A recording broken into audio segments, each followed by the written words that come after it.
you. I'm gonna give my good old faithfuls enough time to get up in this stream. And if you haven't done so and you're new, go ahead and subscribe to this channel. Like this stream up, drop us a comment and share. And make sure you see me on the next one. So lately I've been kind of stuck on people cultivating and understanding and embracing their individuality and their uniqueness. And the reason why is because I understand that a lot of times we don't feel good about ourselves. We think that so many people are better than us. I know I did. Fran, what up? Ronsky, what up? Pac, what up? What up? What up? So, I'll talk about my own personal experience. You know what I'm saying? Um, Growing up, I was a short kid. I was raised in a single parent household. Sometimes I didn't always have the latest, you know, wasn't always the biggest or the strongest. And that created a lot of insecurities within me. And it made me not want to be myself, made me want to be anybody but me. I would look at kids at school that had all the newest shoes, the newest clothes, and I just be like, damn, man. And sometimes I would get mad at my mom. Like, I felt like, well, damn, you didn't go hard enough in life because me and my little brother, we don't have this and that. We don't have everything these people have. Yeah, we get new Jordans. Yeah, we get some nice clothes, but it ain't all the time. It ain't like, oh, these just came out. I got to go grab them.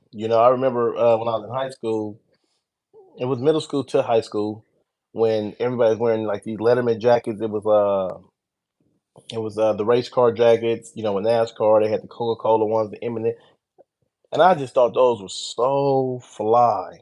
But I never had one. Never got a chance to get one. You know what I mean? And it's just it was crazy. It was just made me go into a space in my mind, in my head, in my heart, where I was not happy with me. You know what I mean? Like easy E style, kind of. But I want to just dedicate this whole stream. All these streams are dedicated to people, but to those who felt inferior, for those who felt less than. So I'll take a break real quick. I grew up in South Central Los Angeles. Yeah, I went to school in the Valley. I went to Taft High School, and in high school, as many of you guys know, but especially at school like Taft, fashion was king. You could be one of the coolest people in the world, but if your gear was trash, you kind of felt like you was trash.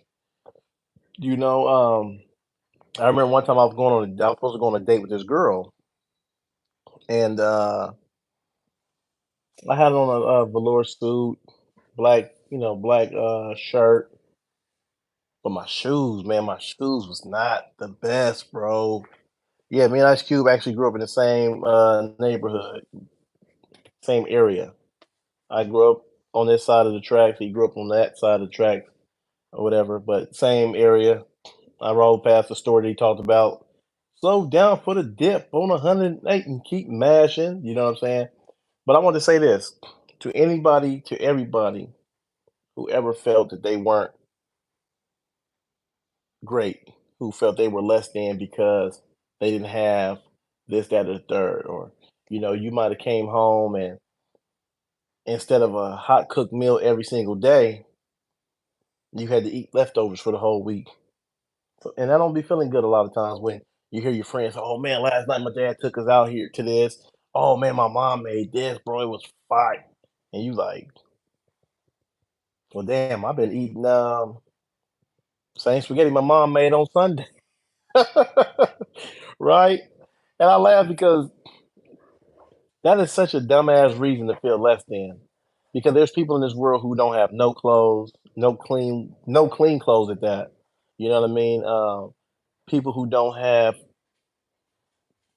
food to eat on a regular basis. And here it is, you know, here I am feeling less than or feeling, you know, subpar because we eat leftovers. And you say, DJ, why are you, why are you stuck on this? Why you talk about this so much? Yes, yes.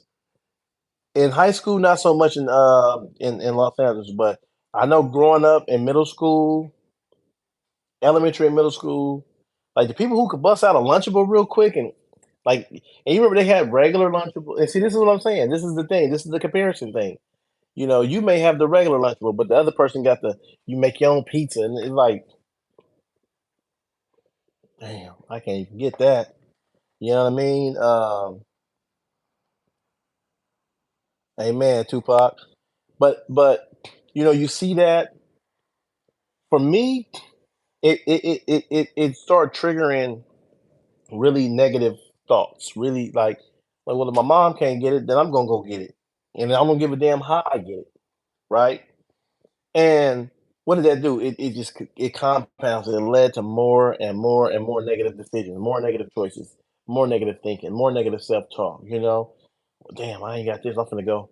Here I am in middle school shooting dice just so I can come up. I'll never forget. I had a job working at the student store at my middle school, Parkman Middle School in Woodland Hills, and my mom would give me $5 for the entire week. And I was so ungrateful because for years I've been comparing myself. For years I felt that I wasn't enough. For years I've been looking at other people and saying, "Man, I wish I was that person. Man, I wish I had what they had." And so I was like, out of spite, I spent that whole $5 up in one day. You know what I mean? And I remember I got a job at the student store. So for you guys who don't know, amen. Did you do chores for more money? No, my mom felt like she paid rent, she paid the bills. Them chores you get paid for the you got paid for them chores already.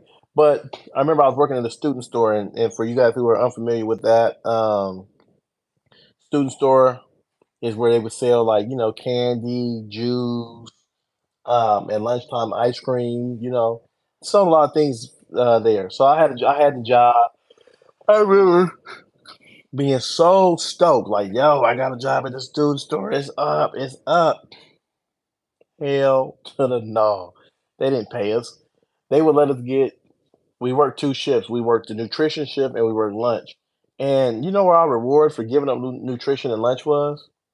One candy out of the student store, but it had to be less than $1. Now they didn't know that they had one of the most warpedest beliefs in the room with them. I'm like, yo, I'm about to steal. That's all I was saying to myself. Yo, I'm gonna figure out how to steal up out of this store, and I'm gonna change my own trajectory, right? And of course, I understand today it was wrong. I knew then it was wrong, but I was tired of that less than feeling. Any of you guys ever had that feeling where you just didn't feel like you amounted up to enough? And what was something that caused you guys to feel that you were less than enough? Was it your teeth? Was it your height? Was it your hair? Was it your lack of something? Was it, what was it? What was it? Was it because, and another thing is this too, you may feel that you less than enough because your parents don't spend enough time with you. You're on a basketball team and Johnny's parents are at every game, they're at the practices, they're wherever. Not your mom, not your dad. Still is the worst thing I ever did. I wish I could say that myself, but height definitely, yeah. And what's crazy? Like, that you think about like when you feel less than because of your height. Like Napoleon Bonaparte was like one of the greatest generals ever known in the history of war. Now I know some people might debate, oh, well, this, that. I'm just speaking off just that. And it's not here for debate on his belief system and what he did, but I'm just saying that here it is, one of the shortest people ever ruled. Like, you understand that? Like, ruled a nation, ruled, commanded, not forget, ruled. commanded an army. Shortest guy in the room commanded the most respect. Y'all appreciate that, Thomas. Love you too, man. Blessings. So, like, when you think back now, like, and even if you're in that moment right now, and you think, well, I don't got a car, all my friends got a car, I always gotta run around. I got, yo, that don't make you less than. That listen, the only thing that makes you less than is your mind state. The moment you start telling yourself that you're subpar, that you're not great, that you this person is better than you have just shortchanged yourself, and you and all that, and every thought that you have about yourself is now true. Yeah, he was exiled, but that's not the point. The point is that he was a man of small stature, yet commanded so much respect from people. You know what I mean? I remember when I was losing my hair when I was in prison, and I remember that really didn't sit well with me. That really, really did not sit well with. I'm looking at guys that are in their 50s and 60s, full head of hair, still got waves and all. I'm like, damn, man, you know, and that hurt me. But then I was like thinking, like, yo, like people who have bald head people as something like the sexiest men alive. And I'm like, yo, I'm part of that club, baby. I'm sexy. I'm bald. I'm alive. You feel me? But I'm saying all this to say is that I don't care what state you're currently in. You know, I don't care what you're lacking. You are more than enough. You have it all. Like the person that you want to be is deep within you. It's not the person that's you looking at. It's not the person sitting next to you. It's not because of the Jordans that that person is more than you. It's a mindset. So, like, dear you got this. You are so beautiful. You are so handsome. You're so smart. You're so cunning. You're so crafty. And I mean those in the best of terms. You're crafty because you're the person that can fix about just about anything. Just give you some time, give you some space. You know, and like right now, I'm really big on like social media, bro. Social media really makes a lot of people feel less than. You know, you got yeah, I believe in Jesus Christ as my Lord and Savior. And so my thing is when you look at these things, why are you not inspired to go after them rather than feel less than because you lack them? You know, I got a buddy of mine, he got $100,000 Cuban link that's iced out. He got 3 Rolex watches, all of this stuff, right? I see him. I don't be like, damn man. He always everybody, you know, he drive a foreign car, oh, man. No, I'm just like looking like I'm coming. Pause. Shout out to Cameron and Mace, man. But it's like, yo, I'm gonna be there, bro. It's not. I don't listen to me. I don't give a damn what today even look like because I know like tomorrow is such a blessing, bro. It's such a blessing. You can't become someone else, but you can try to improve yourself. No, forget you can try. You can improve yourself. Listen to me, man. I was a high school dropout. I went to jail at 17. I just got a phone call yesterday, man, for a job that I wanted. You know what I mean? I've been making money out here. I've been doing. I got to go to college when I was in prison. I got like so I don't. I'm not tripping off of man because I remember for a long time that was something that bothered me when I was in jail. You know, the fact that I was missing out on so much. You know, I always wanted to go to a HBCU. Shout out to all the HBCUs. You know what I'm saying? Those who graduated from it, those who work with it, anybody that's a part of it. And I remember watching College Week on BET when I was in Pelican Bay State Prison. And I remember I was just so hurt, so hurt. Like, yo, I'm missing out. I'm not this, I'm not that. Man, everybody on that screen is better than. No, man, that ain't the way to think, bro. That is not the way to think. Look, you might be, oh, I got scars, I'm fat, Oh man, yo, you're beautiful. Like scars tell a story. Understand this. There's people in the grave right now who wish they could be talking about their scars, but they didn't make it. Your scar proved that you're still standing. You made it. Whatever was going wrong, you made it. You might have to go get a couple of more scars, but you made it. You made it. So, dear you, right now in this time of your life, I want you to stop comparing yourself. Dear you, right now in this time of your life, I want you to know that you are enough. Dear you, I want you to know that right now in this season of your life, things are going to get so much better for you, but you got to be ready. How do you be ready? By embracing you, embracing yourself. Dear you, you got an F on the test. That doesn't mean you're stupid. Dear you got cut from the basketball team. Don't mean you're trash. Dear you, she broke up with you. Don't mean you're ugly. Dear you won't return your phone call. That doesn't mean anything because you are enough. Dear you, nobody believes in you. I do, but forget me. You need to believe in you. Dear you, the dreams that you have or the dreams that you had, they are still there. Dear you, don't let nobody take you down. Don't let nobody make you feel like you ain't got it because you do. You are him. You are her. You are them and they. You are strong, courageous, bold, a risk taker.